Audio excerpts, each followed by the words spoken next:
శ్రీ గురుభ్యో నమః.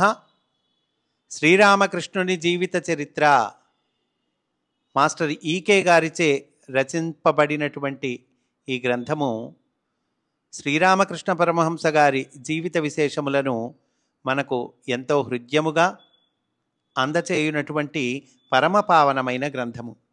అటువంటి ఈ గ్రంథమును మనము అధ్యయనం చేస్తూ ఉన్నాము. అందులో భాగంగా ఈరోజు వాత్సల్య మధుర భావ దివ్యానుభవములు అనేటువంటి అధ్యాయంలోనికి మనము ప్రవేశిస్తూ ఉన్నాము. భగవంతుడు భక్తవత్సలుడు, భక్త పరాధీనుడు. అట్టి సర్వేశ్వరుని అవతారములలో అగ్రగణ్యమగు రామచంద్రుని తన వత్సగా భావించి రామకృష్ణుడు పడసిన అనుభవములు దివ్యావేశ జనకములు. అంటే భగవంతుణ్ణి తన కుమారుడిగా భావించాడండి. ఎలా ఉంటుందండి చూద్దాం. 1864లో జటాధారి అను ఒక రామభక్తుడు దక్షిణేశ్వరము వచ్చెను. అతని భక్తి నిరుపమానము. బాలరాముడు అతని ఇష్టదైవము. బాలరాముని నిరంతర సాక్షాత్కారమే అతని సిద్ధి. బాలరాముడు అంటే రాముడు బాలుడుగా ఉన్నప్పుడు ఉన్నటువంటి రాముడు ఉన్నాడు కదండి. ఆ రాముట్ట అతనికి నిరంతరము సాక్షాత్కారాన్ని ఇచ్చేవాట. ఇది అతని సిద్ధి అంటున్నారు. ఎవరండి? జటాధారి అని ఒక రామభక్తుడు. ఆయన దక్షిణేశ్వరం వచ్చాడు. ఆ చిరకాలముననే రామకృష్ణునకు జటాధారితో సన్నిహిత సంబంధము ఏర్పడినది. జటాధారికడ రామమంత్రోపదేశము నందెను. బాలరాముడు అతనికి సాక్షాత్కరించి ఆడుచు పాడుచు మారాము చేయుచు అది ఇది కావలెననుచు అచ్చటికి ఇచ్చటికి పోవుచు చిత్ర విచిత్ర లీలలు చూపెను. జటాధారిని వదిలి క్రమముగా రామకృష్ణుని గదిలో కాలము గడుపును. ఒకప్పుడు నాట్యము చేయును, ఒకప్పుడు భుజములపై ఎక్కును, ఈ ఎత్తుకొనుమని పట్టుబట్టును, ఎండలో తిరుగును, నీళ్లలో నానును, చెప్పినట్లు వినడు, విసిగించును. రామకృష్ణుడు ఒక్కొక్కప్పుడు లెంపకాయలు కూడా వేయువాడు. అప్పుడు రామలాల అంటే బాలరాముడు రామలాల వెక్కి వెక్కి ఏడ్చువాడు. ఇట్లు కొంతకాలము జరిగిన వెనుక ఒకనాడు జటాధారి రామకృష్ణునితో ఇట్లనెను. రామలాల తన కృపా విశేషమున నాకీ రూపమున దర్శనమిచ్చి నా జీవిత పిపాసను తీర్చెను. నిన్ని విడిచి రాజాలడట, నీతో క్రీడించుచు అతడిచట హాయిగా ఉండుట కంటే నాకు కావలసినదేమున్నది? అదియే నాకు పరమానందము. అతనిని నీకు ఒప్పగించి వెళ్ళేదను అని రామలాలను రామకృష్ణుని కడ విడిచి వెళ్ళెను. అప్పటి నుండి బాలరాముడు రామకృష్ణుని కడనే ఉండేడివాడు. ఈ విధముగా రామకృష్ణుడు అవిచ్ఛిన్న సాక్షాత్కారమును పొందెను. సాధనా కాలమున మొదటి 4 ఏండ్లలో రామకృష్ణుడు శాంత దాస్య అపత్యభావములను అవలంబించి విజయమునొందెను. సఖ్యభావము కూడా కొన్ని సందర్భములలో పొందెను. పిమ్మట వాత్సల్య మధుర భావములలో ఓలలాడెను. వాత్సల్య భావ సాధనలో రామకృష్ణునకు స్త్రీ స్వభావము అలవడెను. సఖీభావమున జగజ్జననికి సకలోపచారములను వనర్పును. అచిరకాలముననే మధురభక్తి సాధనము అవలంబించెను.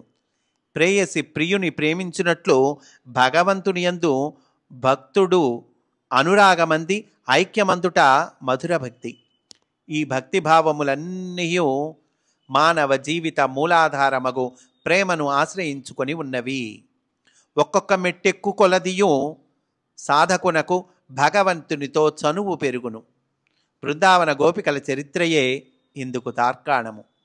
మధురభావ సాధనకై రామకృష్ణుడు స్త్రీ దుస్తులను ధరించి ఆభరణాదులు అలంకరించుకొనెను. కృష్ణ ప్రేమోన్మత్త జీవనము ఆరంభించెను. శ్రీకృష్ణుని తమ భర్తగా నొనగూర్పుమని బృందావన గోపికలు కాత్యాయని దేవిని ప్రార్థించున్నట్లు రామకృష్ణుడును జగజ్జననిని అందులకై ప్రార్థించెను. ఆ కాలమున మధురుని కుటుంబ స్త్రీలు రామకృష్ణుని తమలో ఒకటిగా చూచుచుండెడివారు. ఒక దుర్గా పూజా మహోత్సవమున రామకృష్ణుడు పట్టుచీర కట్టుకొని దివ్యాభరణ భూషితుడై స్త్రీజన పరివేష్టితుడై దేవీ సఖీభావ నిమగ్నుడై చామరములతో వీచుచుండగా మధురుడే చూచి గుర్తింపలేకపోయెను. ప్రాణవల్లభుడగు శ్రీకృష్ణుని సమాగమమునకై రామకృష్ణుడు పరితాపమందసాగెను. అన్నపానీయములను మరచి అహర్నిశము విలపించును. శరీరమంతయు తీవ్రమైన మంట, రోమకూపముల నుండి సూక్ష్మ రక్త బిందువులు స్రవింపసాగెను. కృష్ణుని స్వాధీనము చేసుకొనుటకై కొంతకాలము రాధాదేవిని భక్తితో ప్రార్థించెను. పూర్వము సీతాదేవి వలనే ఇప్పుడు రాధాదేవియు సాక్షాత్కారానంతరము తన శరీరము చొచ్చి విలీనమైనట్లు అతనికి అనుభూతమయ్యను. తానే రాధగా తోచెను. అతనిలో మహాభావము అనబడు రాధానుభూతి స్పష్టముగా గోచరించెను. మహానుభావము అనగా ఈశ్వర పరవశత్వము. అది మన శరీరములను ఉర్రూతలూగించును. ఆ స్థితిలో అతడు 3 దినములు శరీర స్మృతి లేకుండెను. కదలలేక ఒక చోట పడి ఉండెను. బ్రాహ్మణి అతనిని స్నానమునకు కొనిపోయెను. కానీ శరీరమును తాకలేకపోయెను. ఒక గుడ్డను ఒత్తుగా అడ్డమిడి పట్టుకొనెను. అట్టి మహాభావ స్థితిలో రామకృష్ణుడు శాస్త్రోక్తములైన 19 భావములను ఒకమారే అనుభవించుచు అచిరకాలములోనే సాధనకు ఫలితమునందెను. శ్రీకృష్ణుడు జగన్మోహన రూపమున సాక్షాత్కరించి రామకృష్ణుని మనోరథములు ఈడేర్చి అతని యందు లీనమయ్యను. జగమంతయు కృష్ణమయమై భాసించెను. మధుర భక్తిని అనుభవించు కాలమున ఒకనాడు అతడు భాగవతము పారాయణము చేయుచుండగా కృష్ణ పాదార విందము నుండి తేజఃపుంజములు ఉద్భవించి భాగవతమును తన వక్షస్థలమును తాకుచు అఖండతను అనుభూతి చేయించెను అంటూ ఈ అధ్యాయాన్ని పూర్తి చేశారండి. తర్వాత అంశంలోకి మనం వెళ్తున్నాము. నిర్వికల్ప సమాధి. ఈ అంశము చెప్పుకొని ఈరోజు పూర్తి చేసుకుందామండి. గాఢమైన ధ్యాన స్థితియే సమాధి. ఇదియే యతీంద్రియ జ్ఞానావస్థ. సమస్త తత్వరహస్యములు అందే భాషించును. ఈ స్థితి నందిన వారే యోగులు. నిర్వికల్ప సమాధి అనగా పరిపూర్ణమైన జ్ఞానావస్థ. ఇది అద్వైతమునకు తుదిమెట్టు. మాయను విడనాడుటకు ఇదియే నిజమైన సాధనా స్థితి. నీవు నేను అనుభవించుట అను ప్రజ్ఞలను లోపింపజేసిన స్థితి ఇది. భక్తి మార్గము, తంత్ర మార్గము, జ్ఞాన మార్గములయందు పరిపూర్ణ విజయమునందిన వెనుక రామకృష్ణుడు ఈ సాధనకు దిగెను. ఆ సమయముననే తోతాపురి అను మహనీయుడు దక్షిణేశ్వరము వచ్చెను. అతడు దిగంబరుడు, అపరోక్షానుభూతిని సాధించినవాడు, బ్రహ్మసత్యమను మంత్రమున సిద్ధుడు. ప్రపంచమును స్వప్నప్రాయముగా గడుపుచు శీతోష్ణాదులను లెక్కచేయక ఆకాశమను పందిరి క్రిందనే కాలము గడుపును. భిక్షయే జీవనాధారము. ఎచ్చటను 3 రాత్రుల కంటే హెచ్చుగా నిలువడు.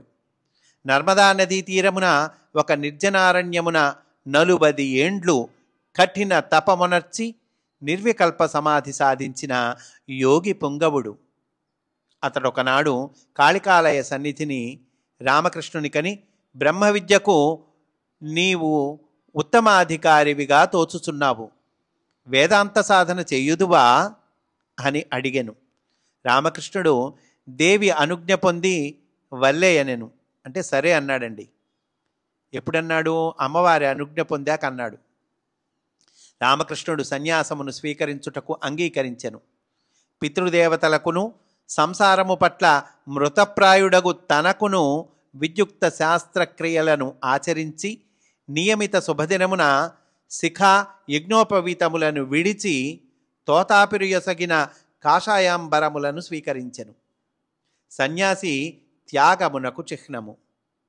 అతని చూచినంతనే లోకులకు త్యాగ విషయమున ధైర్యము కలుగును. ఇట్లు దీక్ష స్వీకరించి రామకృష్ణుడు తోతాపురికడ అద్వైత దీక్ష స్వీకరించెను. ఆత్మవిచార మార్గమున సమాధి నిమగ్నతను అందుటలోని కీలకములను అతడు తోతాపురిచే ఉపదేశమందెను. సమాధి నిమగ్నతనందునప్పుడు మాయాకల్పిత నామరూపములే కాని దేశకాల నిమిత్తములు గాని గోచరింపవు. సర్వ విషయముల నుండి మనస్సును ఉపహరించుకొని ఆత్మలో నిమగ్నుడకుటకు యత్నింపవలయునని అతడు చెప్పెను. నామరూపములను దాటగోరిన రామకృష్ణునకు తన ఇష్టదైవమగు కాళీమాత నామరూపములు దాటుట శక్యము కాదయ్యను. అది ఎరిగి తోతాపురి ఒక గాజు పెంకుతో రామకృష్ణుని కనుబొమల నడుమ నొక్కి సూటిగా మనస్సును ఈ చుక్కపై కేంద్రీకరింపుము అనెను. మరలా ధ్యానములో కాళీమాత రూపము కనిపింపగా వివేకమును ఖడ్గముతో ఆ రూపమును రామకృష్ణుడు ఖండించెను. వెంటనే సమాధి సిద్ధించినది. వాక్కునకు అందరాని ఒక అనుభూతి విషయమున లీనమయ్యను. నిర్విరామముగా 3 దినములు అందే రామకృష్ణుడు నిమగ్నుడైపోయెను. గురువునకు 40 ఏండ్లలో దొరకిన స్థితి శిష్యునకు త్రుటిలో లభించెను.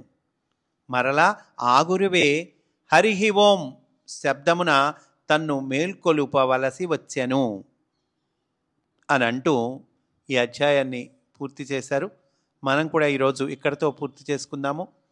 తర్వాత ఎపిసోడ్లో గురుజన సాన్నిధ్య విశేషములు అనే అంశంలోనికి మనము ప్రవేశిస్తాము అని సవినయముగా మనవి చేసుకుంటూ స్వస్తి వాసుదేవా.